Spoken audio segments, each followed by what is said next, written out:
السلام علیکم ورحمۃ اللہ وبرکاتہ۔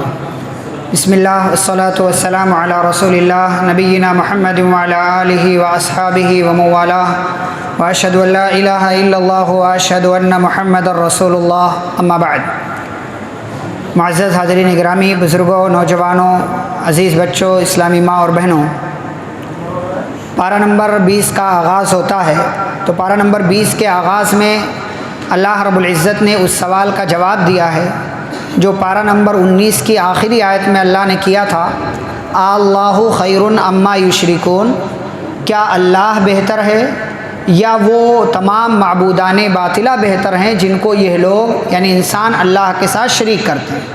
اب اس کا جواب اللہ رب العزت نے دیا ہے پارہ نمبر 20 کے شروع میں، آیت نمبر 59 سے 66 میں، یعنی تقریباً 8 آیتوں میں۔ اللہ کہتے ہیں امن خلق السماوات والارض، کیا وہ اللہ جس نے آسمانوں اور زمینوں کو پیدا کیا، جس نے آسمان سے بارش کو نازل کیا، کیا وہ اللہ جس نے زمین کو انسان کے لیے ٹھہرنے کی جگہ بنایا، جس نے 2 سمندروں کے درمیان آڑ اور رکاوٹ پیدا کر دیا، کیا وہ اللہ جو پریشان حال اور مجبور کی دعا کو قبول کرتا ہے، جو بیماری اور پریشانی کو دور کرتا ہے، کیا وہ اللہ جس نے پہلی مرتبہ پیدا کیا ہے پھر انسان کو دوبارہ پیدا کرے گا، جو انسانوں کو آسمان سے اور زمین سے روزی دیتا ہے، کیا وہ اللہ رب العزت جو انسان کو خشکی میں اور سمندر میں ہر جگہ راستہ دکھاتا ہے، کیا وہ اللہ بہتر ہے یا وہ تمام معبودان باطلہ بہتر ہیں جو کسی کام کے نہیں ہیں؟ پھر اللہ کہتے ہیں قل لا يعلم من فی السماوات والارض الغیب الا اللہ، آپ کہہ دیجئے کہ آسمان و زمین میں کوئی ایسا نہیں ہے جو غیب جانتا ہو، وما یشعرون ایان یبعثون، ان انسانوں کو اور ان معبودوں کو جن کو انسانوں نے معبود بنا رکھا ہے، ان کو یہ تک معلوم نہیں ہے کہ انہیں دوبارہ کب اٹھایا جائے گا، ان کو یہ تک پتہ نہیں ہے، تو یہ غیب کا علم کیسے رکھ سکتے ہیں، یہ معبودان کیسے ہو سکتے ہیں اور ان کی عبادت کیسے کی جا سکتی ہے۔ پھر اس کے بعد اللہ رب العالمین نے آگے اپنی قدرت کی کچھ اور نشانیاں ذکر کی، مزید کچھ سوالات کیے، اور آیت نمبر 82 میں اللہ نے اس بات کا تذکرہ کیا ہے کہ قیامت قائم ہونے سے پہلے اللہ زمین سے ایک جانور نکالے گا، اور یہ قیامت کے آنے کی بڑی نشانیوں میں سے ایک نشانی ہے جس کو کہتے ہیں دابۃ الارض کا خروج، یعنی زمین سے اللہ ایک جانور نکالے گا، ایسا جانور جو انسانوں سے بات چیت کرے گا، انسانوں سے کلام کرے گا، اور تمام مجرموں اور گنہگاروں کے پاس جا جا کر کہے گا کہ یہ وہ لوگ ہیں کہ جو اللہ کی باتوں پر، اس کی آیتوں پر یقین نہیں رکھا کرتے تھے۔ یہ زمین سے ایک جانور نکلے گا، جب یہ جانور نکلے گا تو پتہ یہ چلے گا کہ قیامت کی ایک اور بڑی نشانی مکمل ہو چکی ہے اور بالکل قیامت قریب ہے۔ پھر اس کے بعد اللہ رب العالمین نے سورۃ النمل جو چل رہی ہے اس کے اخیر میں وہی بات پھر سے بیان کی کہ جو ایک نیکی کرے گا تو اس کو اس سے بہتر ملے گا، اور جو برائی کرے گا تو اس کو اسی جیسا جو ہے بدلہ ملے گا، اور اللہ رب العالمین نے کہا جو خیر کا کام کرے گا وہ اپنے لیے کرے گا، جو برائی کا کام کرے گا تو اس کا وبال، اس کا انجام اسی کی طرف پلٹ کر جانا ہے۔ پھر سورۃ القصص سورہ نمبر 28 شروع ہوتی ہے۔ قصص کا مطلب یہ قصہ کی جمع ہے، اور اس کے اندر کئی ایک قصے اللہ نے ذکر کیے ہیں، جیسے کہ پہلا قصہ جو ہے موسیٰ علیہ السلام کا اللہ نے ذکر کیا۔ اس سے پہلے کئی ایک باتیں آ چکی ہیں موسیٰ علیہ السلام کے تعلق سے، آیت نمبر 3 سے لے کر کے 48 تک اللہ نے موسیٰ علیہ السلام کا ذکر کیا ہے، لیکن یہاں پر بچپن کا کچھ واقعہ بیان کیا ہے۔ بچپن کا واقعہ کیا بیان کیا اللہ نے؟ باتیں جوانی کی نبوت کی ہم سن چکے ہیں، بچپن کا واقعہ کیا ہے وہ سنتے ہیں۔ موسیٰ علیہ السلام جس دور میں پیدا ہوئے وہ دور ایسا تھا کہ اسی دور میں فرعون نے اعلان کیا تھا کہ جو بھی ہمارے علاقے میں لڑکے پیدا ہوں ان کو قتل کر دیا جائے۔ فرعون نے 2 مرتبہ یہ اعلان کیا تھا، ایک مرتبہ جس وقت موسیٰ علیہ السلام پیدا ہوئے اس سے کچھ زمانے پہلے، اور دوسری مرتبہ جب موسیٰ علیہ السلام بڑے ہوئے، جادوگروں سے ان کا مقابلہ ہوا اور یہ جادوگر جو ہے ایمان لے آئے، تب اس کے بعد اس نے دوبارہ یہ فیصلہ کیا کہ لڑکوں کو قتل کیا جائے گا۔ تو یہ پہلی مرتبہ تھا کہ کاہن اور نجومیوں کے ذریعے اس کو یہ خبر ملی کہ ایک ایسا انسان پیدا ہونے والا ہے جو فرعون کی بادشاہت کے لیے خطرہ ہوگا۔ تو اس نے کہا بھائی ایسے خطرے کو ہم پہلے ہی جو ہے وہ وہ بگاڑ کر رکھ دیتے ہیں، اسے خطرے سے پہلے ہی نپٹ لیتے ہیں۔ کہا جو بھی لڑکا پیدا ہو اس کو قتل کر دیا جائے۔ لیکن اب یہ مسئلہ تھا کہ بھائی سارے لڑکوں کو قتل کر دیں گے تو زندہ کون رہے گا؟ سب کو مار دیا جائے گا تو زندہ کون رہے گا؟ تو فیصلہ یہ ہوا بعض مفسرین کے حساب سے کہ 1 سال جو ہے وہ قتل کیا جائے، 1 سال قتل نہ کیا جائے۔ بہرحال جو بھی فیصلہ ہوا ہو، موسیٰ علیہ السلام اسی ماحول میں پیدا ہوئے۔ اب جب پیدا ہوئے تو ان کی ماں بہت زیادہ ڈر گئی کہ میرے ہاں بچہ پیدا ہوا ہے اور یہ اس کو فرعون کے لوگ آئیں گے، پکڑ کر لے کر چلے جائیں گے، قتل کر دیں گے۔ تو اللہ نے موسیٰ علیہ السلام کے ماں کے دل میں یہ بات ڈالی کہ گھبراؤ نہیں، پریشان نہ ہو، اس بچے کو دودھ پلاؤ، ولا تخافی ولا تحزنی، اور گھبراؤ نہیں، پریشان نہ ہو، اور جب کوئی خطرہ لاحق ہو تو اس بچے کو ایک صندوق میں بند کر دینا اور اس کو اس دریا میں ڈال دینا، اور پریشان نہ ہونا، ہم اس بچے کو تمہارے پاس دوبارہ لے کر کے آئیں گے اور اس کو رسول اور پیغمبر بنائیں گے۔ اب یہ موسیٰ علیہ السلام کی ماں کو ایک مرتبہ ڈر لاحق ہوا، انہوں نے اپنے بچے کو صندوق میں بند کیا، دریا کے حوالے کر دیا۔ اب دریا کے حوالے جب کیا تو وہ جو ہے بہتا بہتا بہتا کہاں پہنچا؟ فرعون کے محل کے پاس۔ اب فرعون کے محل کے پاس پہنچا تو جو فوجی جو نگرانی کر رہے تھے، سپاہی وغیرہ، انہوں نے وہ صندوق اٹھایا کہ اس میں کیا ہے، تو انہوں نے اٹھایا، لے جا کر کے فرعون کے پاس دربار میں پہنچایا۔ تو فرعون کی جو بیوی تھی بڑی نیک، بڑی پارسا، جنتی خواتین میں سے ایک ہیں، حضرت آسیہ علیہ السلام۔ حضرت آسیہ علیہ السلام، اللہ نے ان کی تعریف کی ہے قرآن کے اندر، پارہ نمبر 28 میں، سورۃ التحریم کے اندر، بڑی پارسا خاتون ہے، پیارے نبی صلی اللہ علیہ وسلم نے بھی ان کی تعریف۔ تو انہوں نے کہا لا تقتلوہ، اس بچے کو قتل نہ کرو، یعنی اپنے شوہر سے بڑی محبت سے کہا اس کو قتل نہ کرو، عسیٰ ان ینفعنا او نتخذہ ولدا وہم لا یشعرون، اس بچے ہو سکتا ہے یہ بچہ ہمارے لیے کسی فائدے کا سبب بن جائے، یا اس کو ہم اپنا لڑکا بنا لیں، فرعون کے ہاں کوئی اولاد نہیں تھی، اپنے آپ کو معبود بھی کہتا تھا اور اولاد کی خواہش بھی رکھتا تھا، حالانکہ معبود کو اولاد کی ضرورت نہیں ہوتی، معبود کو اولاد کی ضرورت نہیں ہے۔ اچھا، معبود ہونے کے ساتھ اگر اولاد کی خواہش رکھ رہا ہے تو یہ کیسا معبود ہے جو اپنے لیے اولاد پیدا نہیں کر سکتا؟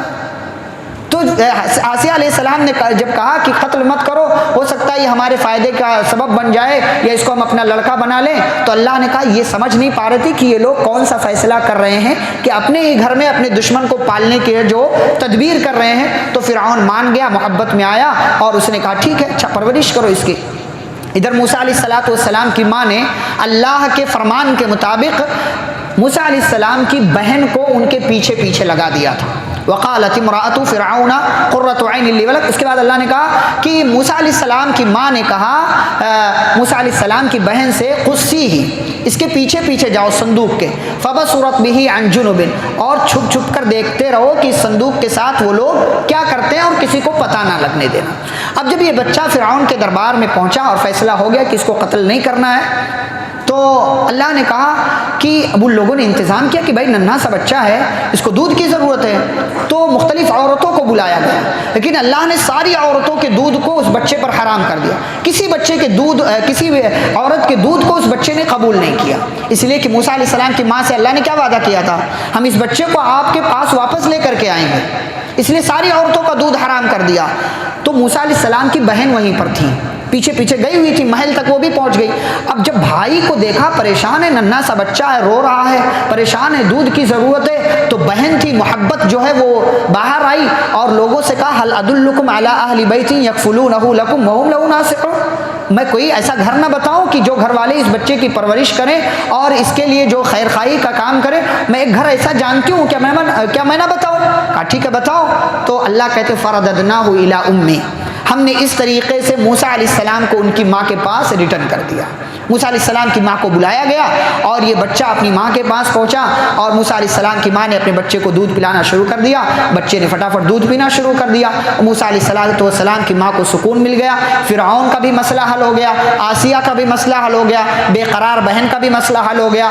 کئی تقر عینها ولا تحزن، اللہ نے وعدہ کیا تھا بیٹے کو ماں تک پہنچا دیا تاکہ ماں کی آنکھوں کو ٹھنڈک ملے، وہ پریشان نہ ہو، اور تاکہ لوگ یہ بات جان لیں کہ اللہ کا وعدہ سچا ہے، لیکن اکثر لوگوں کو معلوم نہیں ہے۔ بچہ پرورش پاتا رہا، بچہ بڑا ہو گیا، اللہ رب العالمین کہتے ہیں اب یہ بچہ جوان ہو گیا، طاقتور ہو گیا تو کہتے ہیں ہم نے ان کو نبی بنا دیا، اور ایسے ہی ہم بہترین بدلہ دیتے ہیں۔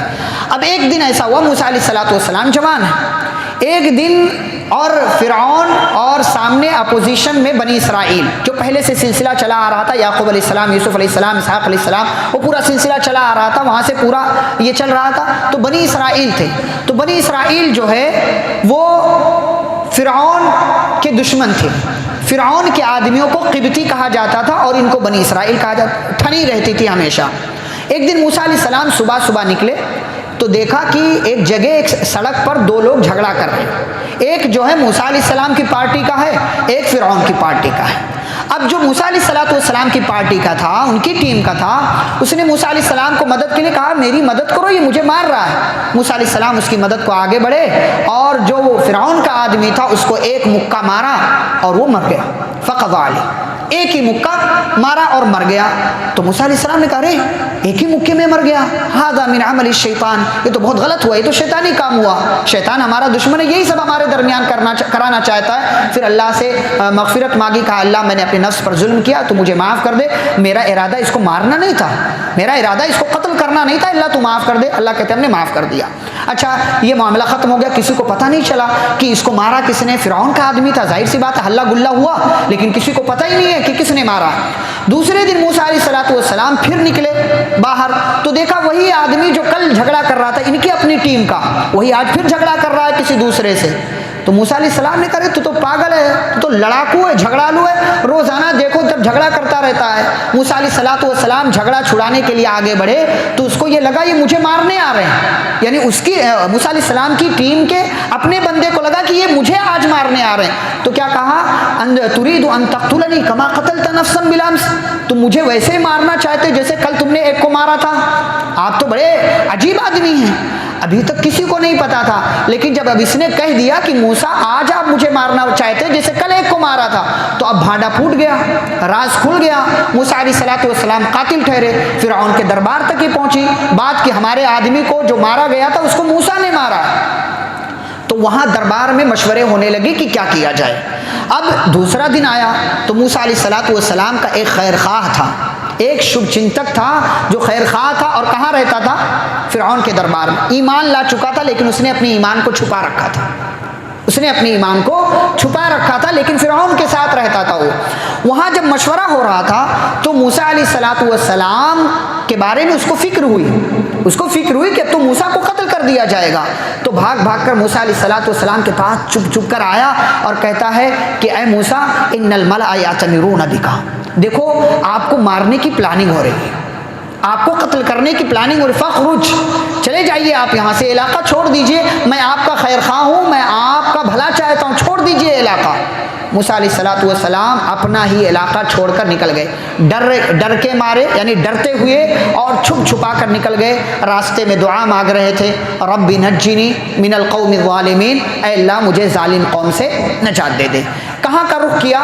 مصر چھوڑ کر کے کہاں کا رخ کیا؟ مدین کا۔ اب مدین جب پہنچے تو وہاں پر بھی اللہ سے دعا کر رہے تھے کہ مجھے یقین ہے کہ میرا رب سیدھا راستہ دکھا دے گا۔ اچھا اللہ نے سیدھا راستہ دکھایا۔ مدین میں ایک علاقہ تھا جہاں پر لوگ ایک کنویں پر پانی بھرنے کے لیے آیا کرتے تھے، پوری لائن لگتی تھی، کنارے سے سب پانی بھرتے تھے، اپنے گھر کے لیے لے کر چلے جاتے تھے۔ موسیٰ علیہ السلام وہاں پہنچے۔ اب جب وہاں پہنچے تو دیکھا لوگ پانی بھر رہے ہیں، دو لڑکیوں کو بھی دیکھا کہ وہ الگ تھلگ کھڑی ہیں، لوگوں کی بھیڑ میں نہیں ہیں، وہ بھی انتظار کر رہی ہیں۔ تو موسیٰ علیہ السلام نے ان کے پاس جا کر کے پوچھا ما خطبکما، یہاں کیوں کھڑی ہو؟ وہاں سارے لوگ پانی بھر رہے ہیں، یہاں کیوں کھڑی ہو؟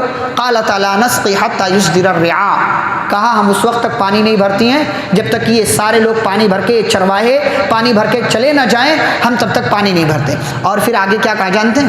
وَأَبُونَا شَيْخٌ كَبِيرٌ، وَأَبُونَا شَيْخٌ، یعنی آپ کے دل میں کسی طرح کی عورت ذات ہو کر کے پانی بھرنے کے لیے آئی ہے، گھر میں کوئی مرد نہیں ہے؟ تو کہا ہمارے ابا بوڑھے ہیں، آ نہیں سکتے ہیں، یہ ذمہ داری ہمارے سر ہے کہ ہم اپنے گھر کے لیے پانی بھر کر کے لے کے جاتے ہیں، یہ مجبوری میں ہم یہ کام کر رہے ہیں، ورنہ ہمیں باہر، اصل تو یہ کہ ہمیں باہر نہیں نکلنا ہے، لیکن چونکہ ہمارے ساتھ مجبوری، ہمارے ابا بوڑھے ہیں، کمزور ہیں، اس لیے ہم باہر نکلے۔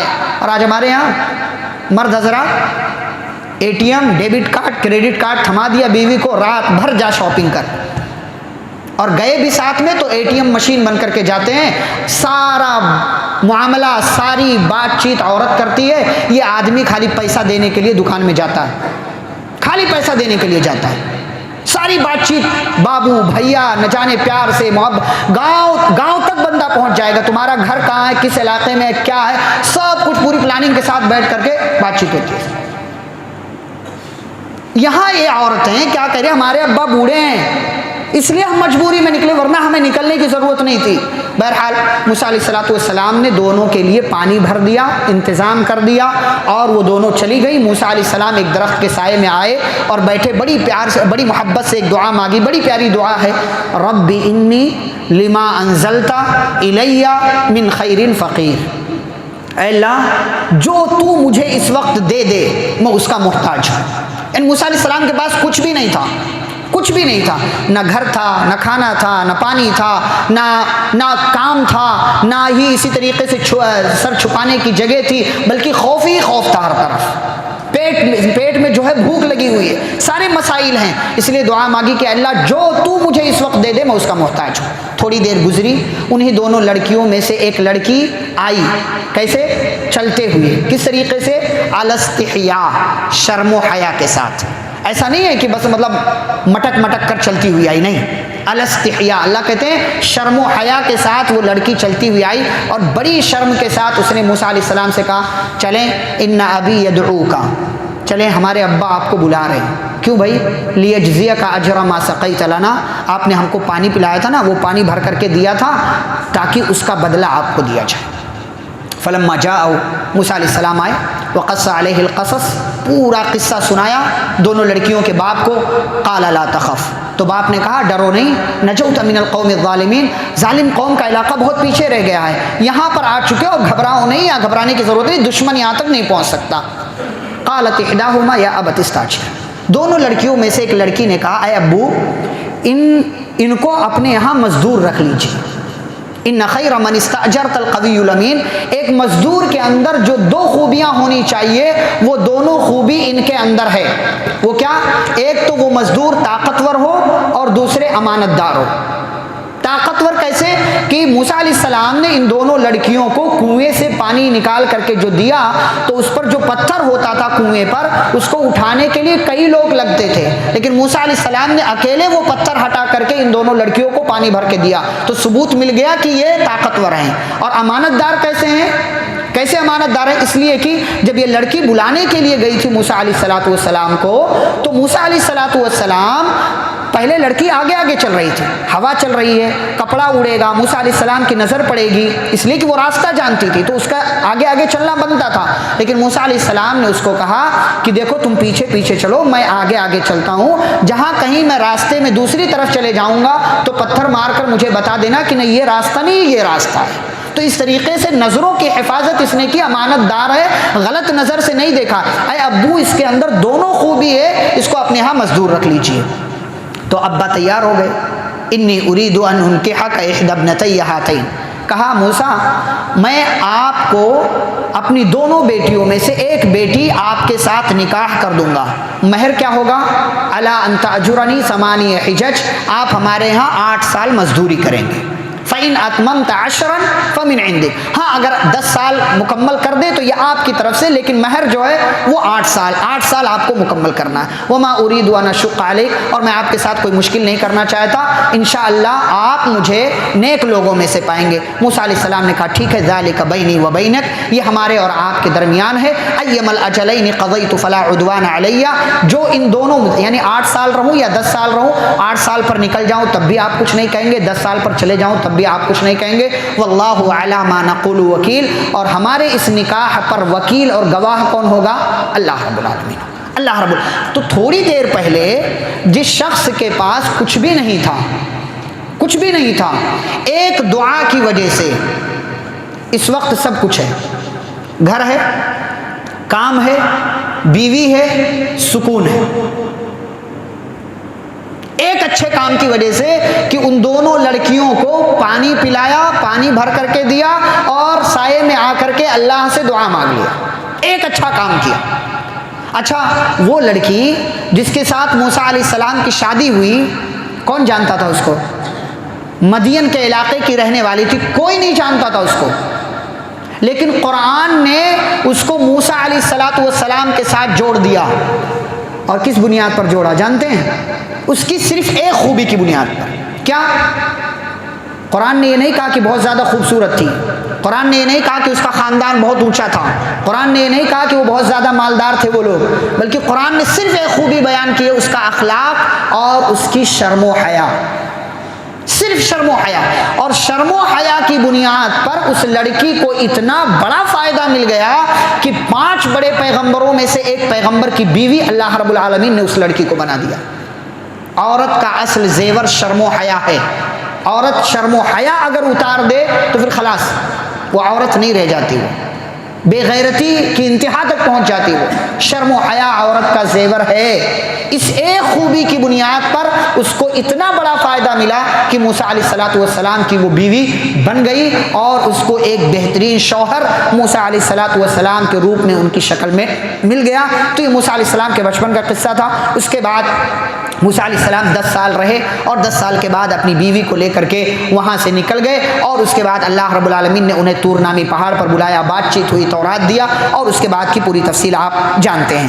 پھر اس کے بعد آگے بڑھیں تو اللہ رب العالمین نے اس بات کا تذکرہ کیا کہ ہدایت کی ذمہ داری اللہ کی ہے، ہدایت دینے والا اللہ ہے.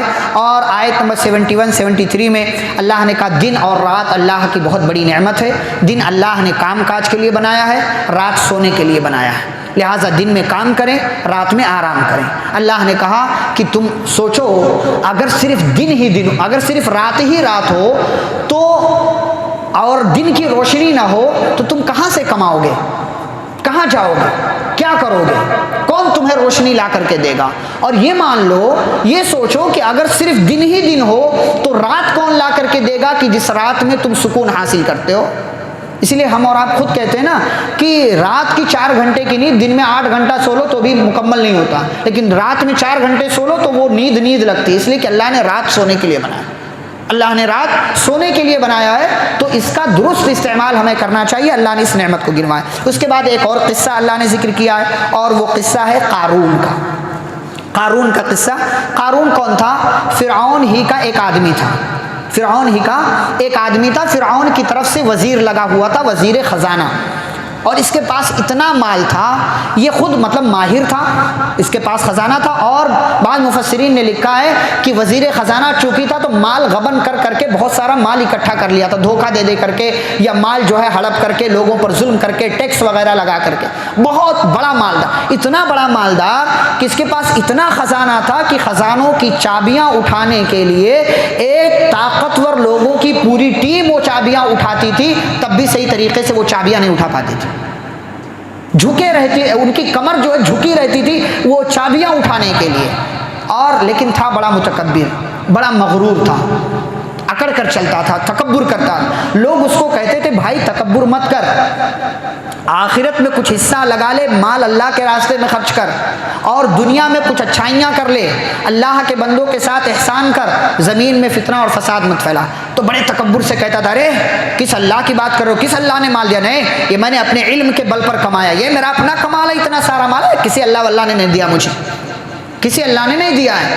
تو اللہ نے کہا یہ بیوقوف ہے، اس کو نہیں پتا کہ اس سے پہلے کتنے مالداروں کو، طاقتور لوگوں کو ہم نے ہلاک اور برباد کر دیا.